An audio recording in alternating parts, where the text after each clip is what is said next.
자, 여러분 수능 특강에 과두제 나와 안 나와? 나와요. 근데 그거는 국가 정치적인 측면의 과두제야. 근데 얘는 그 과두제라고 하는 걸 어디로 확장시켰냐면 경영으로 확장시켰어요. 그래서 여러분 수능 특강에 나오는 과두제는 국가에서의 과두제. 여기서는 회사 경영적으로서의 과두제를 얘기합니다. 과두제에서 조금 더 가면 독재가 돼요. 오케이? 자, 정당과 같은 정치 조직이 민주적인 방식과 절차로 운영되어야 하는 것은 당연한데 민주적 운영 체제를 갖췄으면서도 실제로는 일부 소수에게 권력이 집중되어 있는 경우도 적지 않다. 이 내용이 수특에 나오는 내용들이야.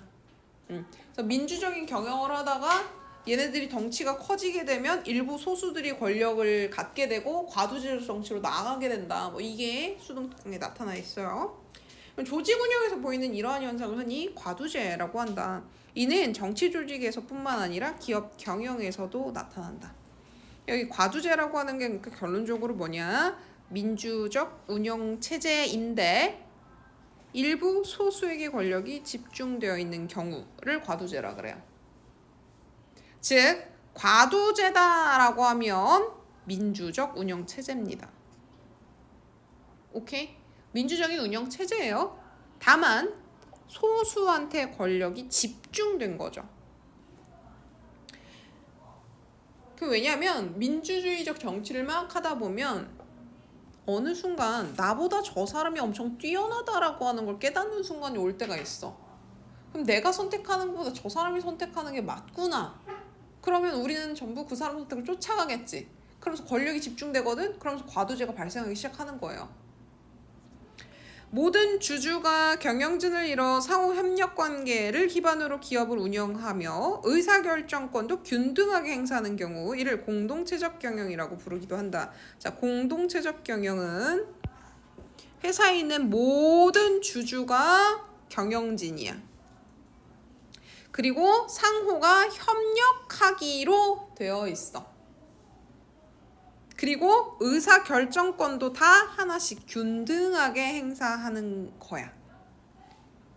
이런 기업에서 경영진은 모두 업무와 관련하여 전문성을 가지고 경영 수익에 관한 중요한 사항은 주주들이 공동으로 결정하게 되어 있다. 그래서 모든 주주가 경영진을 이루고 있는데 이때 이 주주들은 전부 뭐다? 전문가다. 그 사업에 대한 전문가야.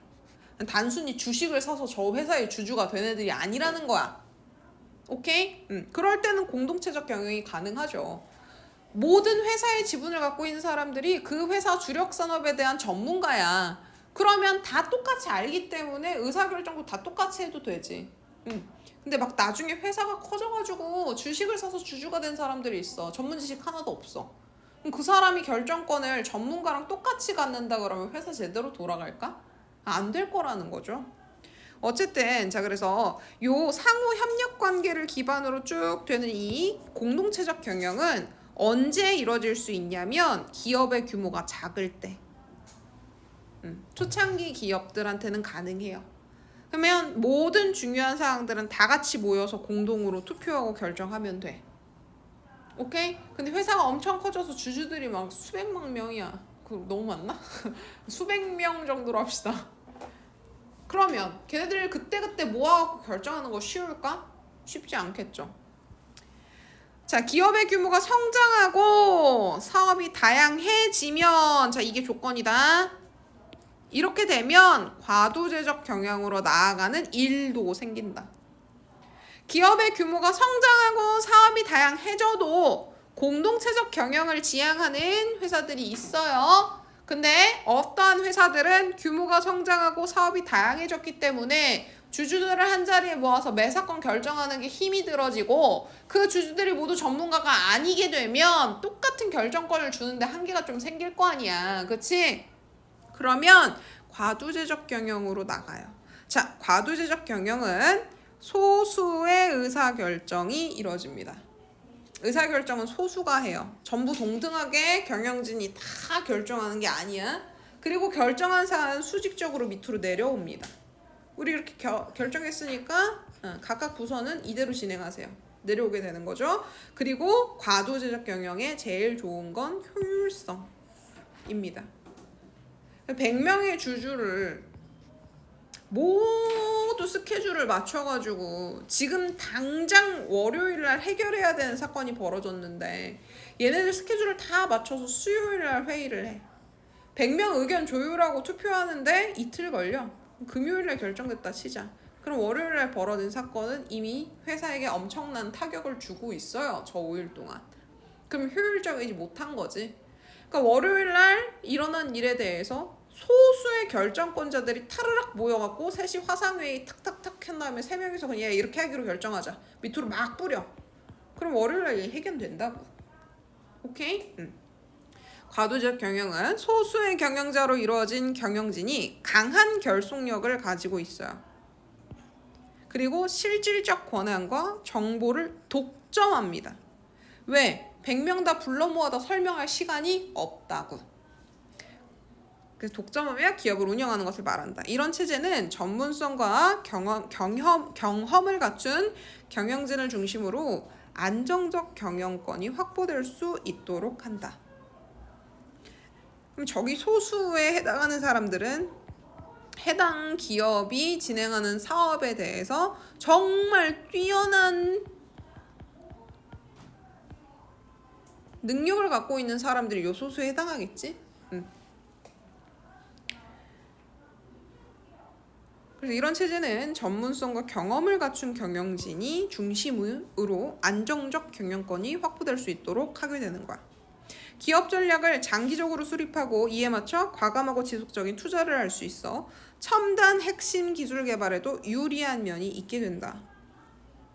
그리고 기업과 경영진 간의 높은 일체성은 기업이 잘 되면 경영진도 당연히 잘 되는 거지. 위기 상황에서 신속한 의사결정으로 효율적인 대처를 하는 데 도움을 주기도 한다. 이게 아까 전에 그런 거야. 월요일날 위기가 딱 터졌어.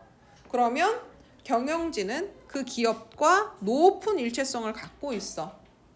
그러면 이 경영진은 이 회사 무너지면 큰일 나는 애들이란 말이야. 그럼 재빨리 일 처리하겠죠. 근데 만약에 이 경영진이 기업이랑 일체성이 높지 않아. 나는 그냥 돈 주고 주식 산 것 뿐이야. 나 바빠. 월요일날 일이 터졌어. 월요일날 바로 해결하려고 들까? 그렇지 않겠죠. 그런데 대체로 주주의 수가 많으면 개별 주주의 결정권은 약해지고 소수의 경영진이 기업을 장악하는 힘은 커진대. 봐봐. 주주의 수가 많아 100명 다 모일 수 있어? 없어? 없지. 그리고 그 100명이 다 전문가일까? 전문가일 수도 있지만 그 100명이 모이면 전문가들 중에서 두각을 나타내는 3명 정도가 나타나는 거야. 그럼 결국 나머지 사람들의 선택은 저 3명 중에 하나의 주장을 쫓아가는 꼴이 되거든. 그죠? 그렇기 때문에 소수의 경영진이 기업을 장악하게 됩니다. 즉 회사 규모가 커지면 과도적 경영이 나타난다 이 소리야. 똑같이. 이를 이용하여 정보와 권한이 집중된 소수의 경영진이 사익에 치중하면 이게 과도지적 경영의 문제점입니다. 얘네들한테 정보가 다 몰려가고 있고 결정권이 다 몰려가고 있기 때문에 이들이 회사의 이익을 위해서만 일하면 상관없지만 개인적 이익이라고 하는 거에 치중해지면 다수의 주주는 이익이 침해되는 폐해가 나타날 수 있게 된다. 어떤 일들이 일어날 수 있냐면 주식 주가 조작 같은 게 일어날 수 있어. 이 3명이 회사에 엄청나게 큰 피해가 발생된 걸 알았어.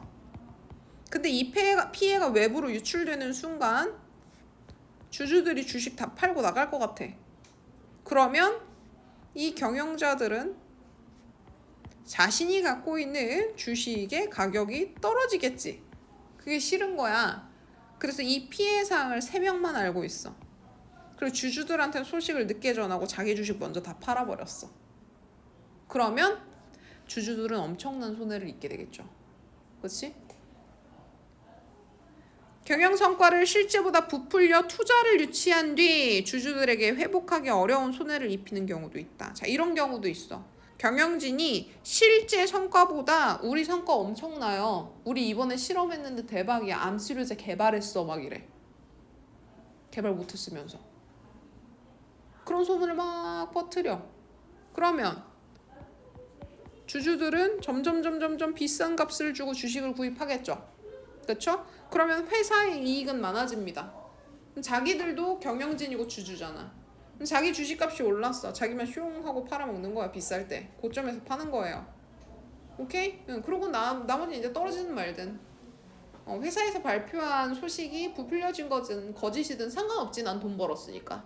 이런 일이 생긴다는 거죠. 기업 운영에 중대한 영향을 미치는 중요 정보를 은폐하거나 경영 상황 조작하는 것도 가능하다. 정보가 얘들한테만 몰려 있으니까. 결과적으로 기업 가치에 심각한 타격을 주는 사례도 보게 된다. 이러한 문제점을 완화하기 위해서 기업이 경영자와 계약을 체결해 급여 이외의 경제적 이익을 동기로 부여하는 방안들이 있다. 자, 문제점을 완화한다는 소리는 사익을 공익이라고 그러면 좀 그렇고 기업의 이익 이거랑 일치시키는 방법을 얘기해. 그러니까 우리가 기본적으로 회사가 잘 되는 거랑 내가 돈 버는 거랑 월급이 맨날 똑같다 생각해봐. 회사가 엄청 잘 됐어. 근데 내 월급은 맨날 똑같아. 그럼 내가 무슨 생각이 들어? 정보는 다 나한테만 있어. 주가 조작해서 기업 몰래 내가 주식 사들였다. 저점에 사들였다. 고점에 팔면. 그럼 그게 사익으로 이어지는 거잖아. 그치? 근데 이걸 어떻게 해주는 거야? 개인 차원에서 이렇게 하는 게 아니고 회사의 주식이 올라가면 월급이 올라갈 수 있는 것처럼 사익과 회사가 잘 되는 걸 일치시켜주자. 이런 방안들이야. 쟤네들은. 어떤 게 있나 보자. 일정 수량의 주식을 계약 시 정한 가격으로 미래에 매수할 수 있도록 하는 스톡옵션 권리. 자, 이게 무슨 얘기냐면 지금 회사의 주식이 한 주당 1,000원이라고 해볼게. 이 사람이 기업의 경영진으로 들어와서 차후 이 주식이 10,000원이 됐다. 근데 스톡옵션을 내가 갖고 있잖아. 그럼 난 1,000원에 살 수 있는 거야. 남들 10,000원에 사야 되는 거.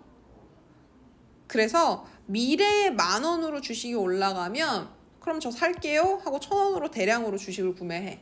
그 다음에 남들한테 10,000원 팔면 그냥 10배잖아. 그러면 경영진 입장에서 무슨 생각을 해? 주식을 열심히 올려야지 인 거야. 근데 만약에 자기가 진짜 열심히 했음에도 불구하고 주식이 안 올랐거나 떨어졌어. 그럼 스톡옵션 안 하면 그만이에요. 월급은 보장되는 거죠. 그럼 저건 월급이랑 다른 거야. 스톡옵션은 추가로 더 주는 거야. 이해됐어? 그래서 내가 들어가서 열심히 해서 회사의 주가를 올려놓으면 스톡옵션이 있는 사람한테는 엄청난 이득이 되겠지. 그러니까 이 사람은 회사를 위해 열심히 일할 거예요. 오케이. 이 권리를 행사할지 말지는 자유고 경영자는 매수 시점을 유리하게 선택할 수 있다. 또 아직 우리나라에 도입되진 않았지만 기업의 주식 가치가 목표치 이상으로 올라왔을 때는 경영자가 그에 상응하는 보상을 받는 주식평가 보상권의 방식도 있다. 기업 경영의 건전성을 확보하기 위해 마련된 공적 제도들은 과도제적 경영의 폐해를 방지하는 기능도 한다.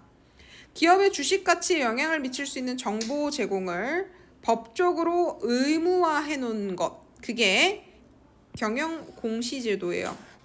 그리고 얘는 공적인 제도에 해당합니다. 공적 제도라고 하는 건 우리나라에서 기업을 운영하려면 법적으로 모두 경영 공시 제도라고 하는 걸 의무로 갖고 있어서 다 공시해줘야 된다는 거야. 자, 앞에 스톡옵션 같은 경우는 뭐 하는 거야? 회사가 임원진이랑 계약할 때 집어넣는 옵션 사항인 거고, 지금 여기 나오는 공적 제도 애들 같은 경우는 국가가 법적으로 의무화해 놓은 애들인 거야. 알겠어? 그러니까 위에 나온 얘네들은 회사가 계약할 때 사용할 수 있는 거. 얘는 기업은 무조건적으로 우리나라에서 기업 운영할 거면 해야 되는 것. 그러니까 정보가 한 군데 몰리거나 하면 이걸 가지고 얘네들이 사기를 칠 수 있죠? 그러니까 국가적으로 뭐 한 거야? 경영 공시대로라고 하는 거. 주식 가치에 영향을 미칠 수 있는 정보는 제공해줘야 된다라고 하는 걸 법적으로 만들어놨다는 거야. 이를 통해 경영진과 주주들 간 정보 격차가 줄어들 수 있다. 기업의 이사회에 외부 인사가 이사로 들어가는 사회이사제도라고 하는 게 있는데 이건 독단적인 의사결정을 견제함으로써 폐쇄적 경영으로 인한 정보와 권한의 집중을 억제하는 효과도 거둘 수 있다. 그래서 자, 사회이사제도라고 하는 건 이 회사 바깥에 있는 사람이야. 근데 회사의 이사기 때문에 결정권이 있는 사람이에요.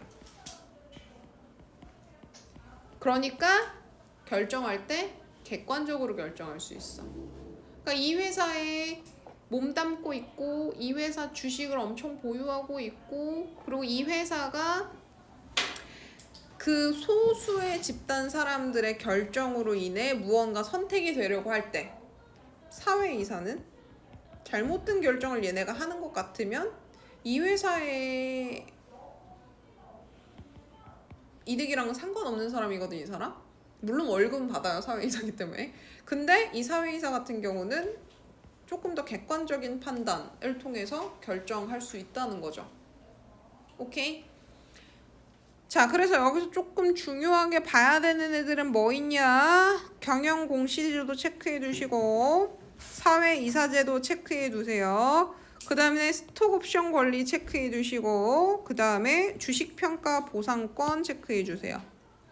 얘네들은 과두제 경영의 폐해를 막아줄 수 있는 수단입니다. 오케이? 과두제적 경영이 얘들아 무조건적으로 안 좋은 애들은 아니야. 긍정적인 성향이 있는 애들이에요. 특히 회사의 규모가 커지면. 근데 그러면서 한편에 나타날 수 있는 단점들이 있는데 그 단점들을 막기 위한 수단이 이렇게 제시되어 있는 거야. 이해됐어? 자, 그러면 질문 혹은 문제 질문도 하셔도 돼요.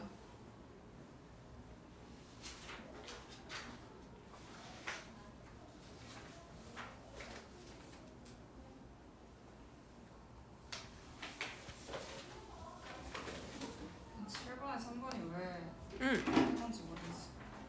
7번에 3번이 뭐라고? 자, A는 결속력이 강한 소수의 경영진을 중심으로 운영되는 경영 방식을 현행대로 유지하여야 시장의 점유율을 지킬 수 있다라고 보는 입장이다. 자, 봅시다. 경영진 구성원을 변동시키지 않고 경영 결정권도 경영진이 전적으로 행사하도록 해라. 그럼 이 사람은 지금 회사가 커짐으로써 바뀐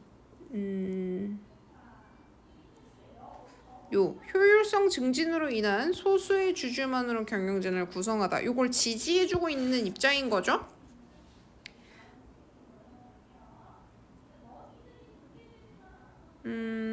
봅시다.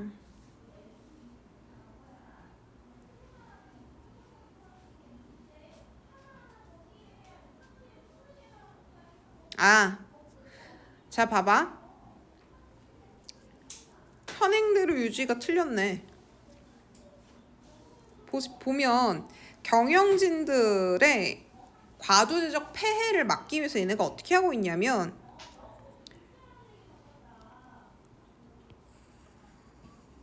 이렇게 하고 있어. 주기적으로 다른 주주들로 교체하고 있지. 근데 A는 뭐라고 얘기하냐면 최근에 경쟁이 더 치열해졌기 때문에 경영진의 구성원을 변동시키지 말자라고 하고 있어. 그러면 지금 사용하고 있는 현행대로 유지가 아니라 현행보다 더 과두제로 가자라는 입장이죠. 그러니까 3번이 틀렸네요. 오케이? 그래서 현행대로 유지가 아니고 현행보다 훨씬 더 강한 과두제로 가야 된다. 그러니까 100명 중에 능력 있는 3명이 있다 그러면 이 3명만 계속 결정권자로 둬야 되는 거지. 이 100명을 다 돌아가면서 셋 이렇게 주면 안 된다라고 얘기해주고 있는 입장이 A인 거죠. 그 다음에 얘는 예전처럼 회사를 운영해라 라고 하거든. 그러면 예전처럼이라고 하는 건 기업이 성장하기 이전이죠. 그래서 모두 함께 경영진이 돼서 모두 동등한 결정권을 보유합시다. 과두제에서 아예 벗어나자라고 주장하고 있는 사람인 거고. 또 다른 거 있어?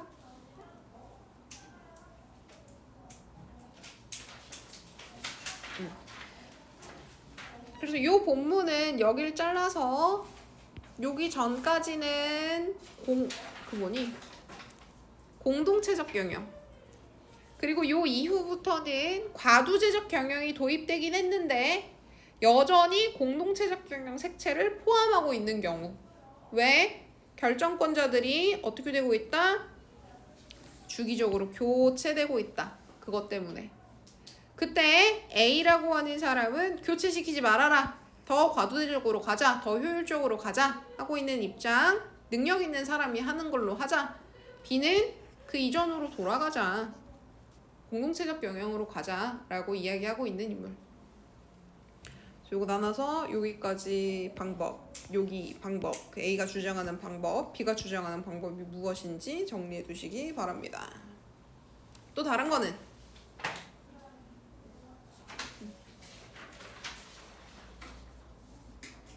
자, 그럼 여기까지 봅시다.